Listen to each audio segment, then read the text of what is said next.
वो कहते हैं हम किसानों के हितैषी हैं। इनसे बड़े लुटेरे नहीं, इस सरकार से बड़ा भ्रष्टाचार नहीं।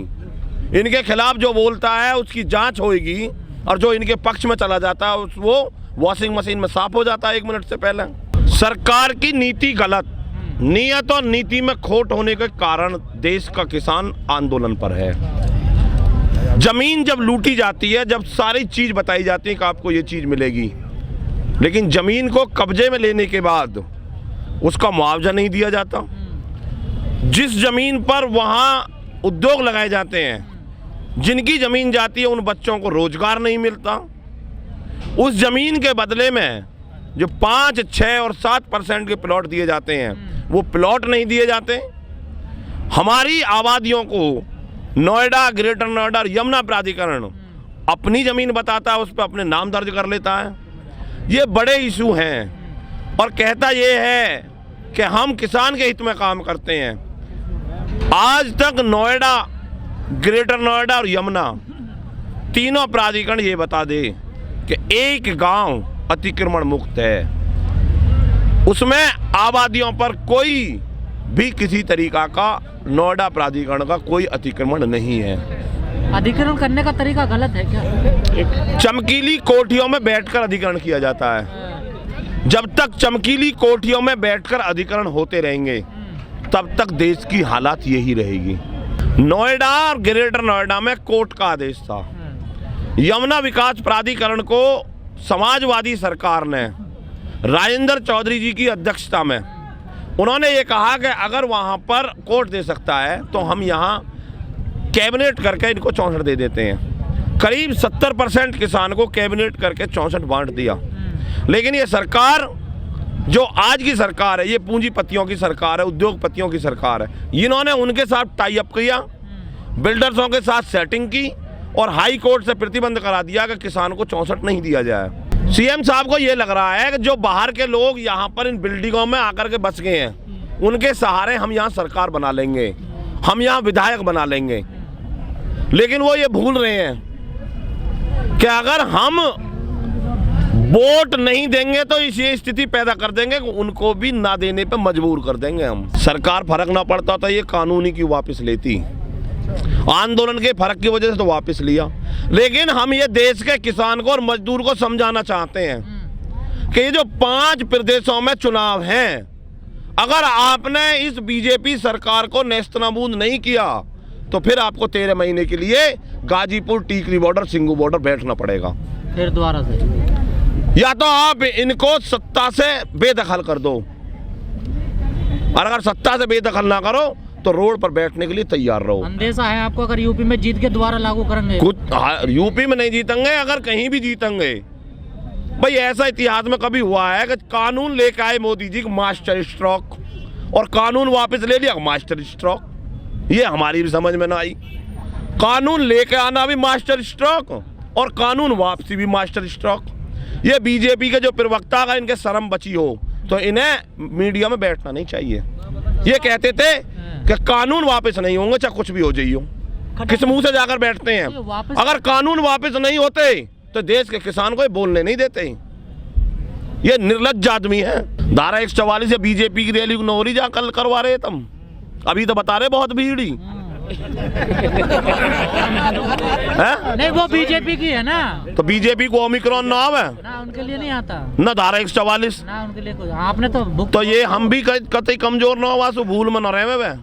अगर उन पे 144 को कोई आफत ना आवे तो आफत हम पे भी ना आवे। सुन ले कौन खोल के वो आचार संहिता लगने वाली है चुनाव। आचार संहिता ये ना लगाएंगे ना, पता होगा हम हार रहे हैं। अच्छा, चुनाव हटाएंगे पीछे? हाँ, इन्हें पता है, इन्होंने सर्वे करवा ली, ये हार रहे हैं। सूपड़ा साफ है इनका अब के सू।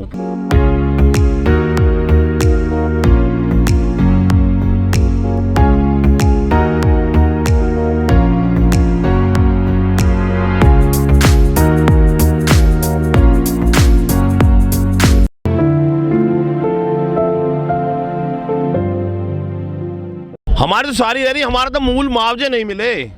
बहुत से किसान ऐसे हैं यहाँ पर जिनको उनके मूल मुआवजे नहीं दिए गए। 64.7% मुआवजे का एक बड़ा इशू है यहाँ पे। एक सरकार कैबिनेट बना करके उसको पास कर देती है और ये निकम्मी सरकार बिल्डरों से मिलकर उस पर हाई कोर्ट से प्रतिबंध लगवा देती है। जिस भाई ने यहाँ पर अपना 10% इनको दलाली के रूप में दे दिया, उसे दे दिया। जिसने ये सोचा कि मैं क्यों दूं अपने हक को, उसको नहीं दिया, और फिर ऊपर से बिल्डर से सेटिंग करके उसे हाई कोर्ट से प्रतिबंध करवा दिया। यही तो चाल है यहाँ पे। 7% का प्लॉट मुझे नहीं मिलेगा, लेकिन मैं उसे अगर आपको सेल कर दूं तो वो कल ही मिल जाएगा। लखनऊ हमेशा इसे कमाई का धंधा समझता है प्राधिकरणों को। ये लाला की दुकान है। ये डीएम से बड़े अधिकारी हैं यहाँ पर। यहाँ पुलिस के कमिश्नर कुछ नहीं, यहाँ प्रशासन में डीएम कुछ नहीं, क्योंकि ये कमाई करके लखनऊ तक पहुंचाते हैं। ये बंदर बाट बटती है। सीधी बातें हैं लखनऊ से। हाँ जी, भीड़ वोट दे रही, किसी से पूछ तो लेता वोट देगा कि ना देगा। कुछ तो मुर्दाबाद के नारे लगा रहे हैं उनमें, वो वीडियो भी जारी हो रही है ना हो रही। लेकिन खटाना जी, मुर्दाबाद के नारे लगे, उसी भीड़ में ना लगे। ये इलाज करेगी जनता इनका। जो कुर्सी है ये इतनी बढ़िया कुर्सी है कि मुझे किसी का नाम नहीं लेना चाहिए। पहले एक नेताजी समाजवादी पार्टी में थे, उन्होंने कहा कि ये सरकार ठोकों की सरकार है, मकानों को तोड़ती है, मैं संसद में इसके मुद्दे को उठाऊंगा। उन्होंने राज्यसभा में उस मुद्दे को उठाया, लेकिन जैसे बीजेपी में गए, सत्ता में जाने के बाद उन्होंने कभी नहीं कहा कि ठोको तोड़ो की सरकार है। भाई मैं सरकार में आ गया, अब इसकी नीति को बदलूं। जब सरकार में पहुंच जाते हैं तो पता नहीं कैसी सरकार है। या तो इतना डर उन्होंने बैठा दिया है कि आप जो बोलोगे आपका इलाज किया जाएगा। ये ऐसी पार्टी की सरकार है कि यहाँ बोलने की किसी को स्वतंत्रता नहीं है। जो बोलेगा वो बाहर कर दिया जाएगा। मोदी जी और योगी जी बार बार आते हैं उत्तर प्रदेश, यहाँ गौतम बुद्ध नगर में उद्घाटन करते हैं, शिलान्यास करते हैं, तो वो तो खुश है ना इस जनपद से, तो वो किसान भी खुश है उससे। काहे का शिलान्यास कर दिया उन्होंने? एयरपोर्ट में आए थे शिलान्यास करने। आपने एयरपोर्ट की कभी जाकर के ग्राउंड रिपोर्ट जारी की है? देखा है हमने? जो 6 गांव इन्होंने वहां से विस्थापित किए हैं, उनके हालात देखो। अगर इनकी ये नीति रही तो ये एयरपोर्ट भी नहीं बना पाएंगे, ये 10 साल भी एयरपोर्ट नहीं बना पाएंगे। ये 2023 के लिए कह रहे हैं। विरोध करोगे? विरोध क्यों नहीं करेंगे? हमारी जमीन पर अगर ये एयरपोर्ट बनाना चाहते हैं तो पहले यमुना विकास प्राधिकरण जगनपुर से हर किसान का हक दे। यहां से हेलीकॉप्टर उड़ करके जाकर के एयरपोर्ट में नहीं उतरेगा। अगर यमुना विकास प्राधिकरण का पहला काम जगनपुर है तो 64% का वहां वितरण करे, अन्यथा हम यहाँ बैठने लायक नहीं रहने देंगे ना। 1 लाख लोगों को रोजगार देंगे, वो मोदी जी ने खुद कहा है उस दिन मंच से। अब तक कितने ने दे दिया? जब मोदी जी ने 1 लाख रोजगार की कही ना तो भीड़ उल्टी चलती। भाई झूठा, भाई महा झूठा आदमी है। मतलब यासु भी बड़ा कोई झूठा आदमी होएगा? जेवर की वीडियो मुझ पे है, अगर तुम पे ना तो मैं दे दूंगा उन्होंने। लेकिन खटाना जी आश्वासन मिलता है आप लोगों को और आप लोग चले जाते हो, कुछ फायदा तो होता नहीं। आश्वासन पे नहीं जाएंगे आज हम। आप नोएडा प्राधिकरण पर गए, वहाँ भी रहे 2 दिन, फिर आ गए आप। नोएडा प्राधिकरण पे हमारे भाई वहाँ बैठे थे। आप भी गए थे ना वहाँ पर? हम गए थे। उस समय पे हमारा बड़ा आंदोलन गाजीपुर चल रहा था। हम 2 जगह आंदोलन को चेंज नहीं करना चाहते थे, लेकिन हमारे ही किसान भाई लगातार वहाँ बैठे हुए हैं, आज भी बैठे हैं। वो किसान कोई भी है, हो सकता है कि उसके मुद्दे में कोई अंतर हो। आप जो करने लायक कम से कम उसे तो करो। मेरी मांग अगर गलत है तो उसे ना करो, लेकिन 5 मांगों में से 4 मांग सही है, 4 को तो करो। तो एक साथ ही कर लेते ना, अलग अलग क्यों कर रहे? नहीं, 3 प्राधिकरण है, तीनों का इलाज करेंगे। वो वहां करेंगे, हम यहाँ करेंगे, तो ग्रेटर नोएडा का भी करेंगे। जब Tikri border, Ghazipur border, Singhu border, Dhansa border, हम अलग अलग बैठकर, पलवल बॉर्डर, हम अलग अलग बैठ करके लड़ाई लड़ सकते हैं। तो ये तो गौतम बुद्ध नगर है। वो 8 दिन से प्राधिकरण बंद है, समस्या का समाधान नहीं हुआ तो ये भी 8 दिन बंद रहेगा। अभी जरूरत पड़ेगी तो टिकैत साहब को बुलवा लेंगे। अभी तो यही ना झिल रहे इन पे। अगर टिकैत साहब आगे तो झिल जाएगी, प्राधिकरण उखड़ जाएगा, रह जाएगा कुछ यहाँ। खटाना जी, जिस तरह से नोएडा में चल रहा है अथॉरिटी पे 118 दिन हो गए हैं आंदोलन को, उनको समर्थन करोगे आप जाकर के, यहीं से करोगे समर्थन? ये समर्थन नहीं मानते क्या आप इसे? नहीं, वहाँ जाकर के ये समर्थन नहीं है, वो वहां घेरे हैं, हम यहाँ घेरेंगे। और ग्रेटर नोएडा के जो कह रहे हैं ग्रेटर नोएडा को वहां घेरे। ये अधिकारी अंदर नहीं बैठेंगे, या तो हमारा काम करेंगे, नहीं तो बाहर जाएंगे। लेकिन जो ये आपके सामने तो आ जाते हैं बाहर, जैसे आप निकलते फिर अंदर बैठ जाते हैं। जब हम यहाँ से जाएंगे ही, जब समस्या का समाधान कर जाएंगे। जो आंदोलन कर रहे हैं नोएडा, ग्रेटर नोएडा में किसान, उन पर मुकदमे दर्ज होते जा रहे हैं बड़े। मुकदमे आंदोलन के आभूषण होते हैं, मुकदमे कोई बड़ी बात नहीं है। अच्छा हम इनके खिलाफ आंदोलन करेंगे तो ये हमारा माला डालेंगे, मुकदमे ही दर्ज करेंगे और कहाँ करेंगे। पर मुकदमों से तो कमजोर होता ना आंदोलन। अच्छा मुकदमे से कौन कमजोर हो गया? 48,000 मुकदमे थे 3 कानूनों के खिलाफ में अकेले हरियाणा में, वापस हो रहे हैं ना हो रहे हैं। लेकिन आप ठीक ठाक हैं, आर्थिक स्थिति अच्छी है, लेकिन तमाम लोगों की स्थिति अच्छी नहीं होगी, कहाँ कोर्ट कचहरी के चक्कर काटेंगे। अरे तो जिस दिन आंदोलन समापन होगा, जिस दिन जीत कर जाएंगे, उस दिन वापसी पहला जो मुद्दा होगा वो मुकदमों का भी होगा, मुकदमे वापस लिए जाएंगे। गाजीपुर आंदोलन जैसा हिसाब होगा पूरा। अच्छा आंदोलन कोई भी हो, मुख्यमंत्री जी पर 302 के मुकदमे दर्ज है, इन पे 307 के भी है। अब समाजवादी के लोगों पे हैं, बसपा के इन पे हैं, कांग्रेस के इन पे हैं। जिनकी सत्ता आ जाएगी वो सबसे पहले अपने मुकदमे न वापस लेंगे। आंदोलन के ही तो मुकदमे हैं, तो ये क्यों ना होंगे वापस? ये भी होंगे। जो समस्या है नोएडा ग्रेटर नोएडा में चुनावी मुद्दा बनेंगी ये।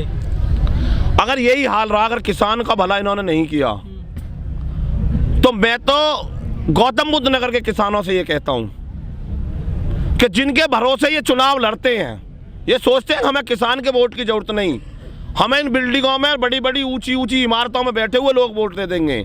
ये इस हालात पर आ जाए हरियाणा की तरह कि जो भी विधायक प्रतिनिधि खड़ा हो बीजेपी का, वो वोट मांगने के भी लिए न गांव में और क्षेत्र में मौसर ना हो, उसे वो उस तरीका से उसमें आ ही ना सके कि मैं वोट मांग सकूं। जब तक आप इस बात पर नहीं उतरोगे तब तक आपका भला नहीं होगा। गोलमोल रवैया रहता है ना आपका। तो हमका चुनाव लड़े हैं, हम तो क्लियर कह रहे हैं अगर हमारा भला ना करे तो भाई बीजेपी वोट मत देना, किसी भी दे देना। और बताओ इससे ज्यादा क्या कर रही है क्या? अभी कह तो रहे हैं, अभी तो टाइम है उनके पास, वो चाहे तो एक दिन में कर सकती, सरकार के लिए कोई बड़ी बात नहीं। सपोर्ट किसका करोगे? जो हमारा भला करेगा। कौन करेगा भला? अरे कोई भी कर सके, सरकार कर दो। नहीं चुनाव जो भला तो आप ही कर सकते हो ना खुद अपना। अरे जो चुनाव लड़े वो जाएगा, भूल जा वहाँ, ये तो ठोक पीट के जो करे जा सही होती का कोई दूसरा भला करेगा, जो ठुकेगा पिटेगा सही होएगा वो करेगा। कृषि मंत्री के बयान को कैसे देख रहे हो? क्या वजह क्यों दिया उन्होंने? आखिरी सवाल। उन्हें ये लग रहा है कि अगर हम दोबारा से अपनी मजबूती से 3-5 प्रदेशों में आ जाएंगे तो फिर से हम इसको दोबारा से एक कानून बनाएंगे, लोगों के साथ बैठ के, किसानों के साथ बैठ कर, उनका ये मानना है। लेकिन वो बाद का विषय है। ये संयुक्त मोर्चा टुकड़ों में बट गया, पार्टियां बना रहा कोई चुनाव, इस वजह से उन्होंने। अरे भूल में ना रहे हैं, ये संयुक्त मोर्चा ना कभी बटा है, ना बटेगा, ना बटा था। जब संसद और विधानसभा छुट्टी हो जाती है तब संग्राम सड़क पर किया जाता है। मुकदमे भी होते हैं सड़क पर। अरे तो मुकदमे तो आभूषण हुए हैं, मुकदमे को कौन मना कर रहा? पहले भी लगे पड़े हम पे, तो आज के मुकदमे हैं हमारे वापस न लिए इन्होंने। हमने तो परी चौक पे एक बार वो कराया, अभी तक आंदोलन वो मुकदमे दर्ज है हम पे, हटी ना रहे। मैं मत हटाओ तो इन्हें लगाए रखो।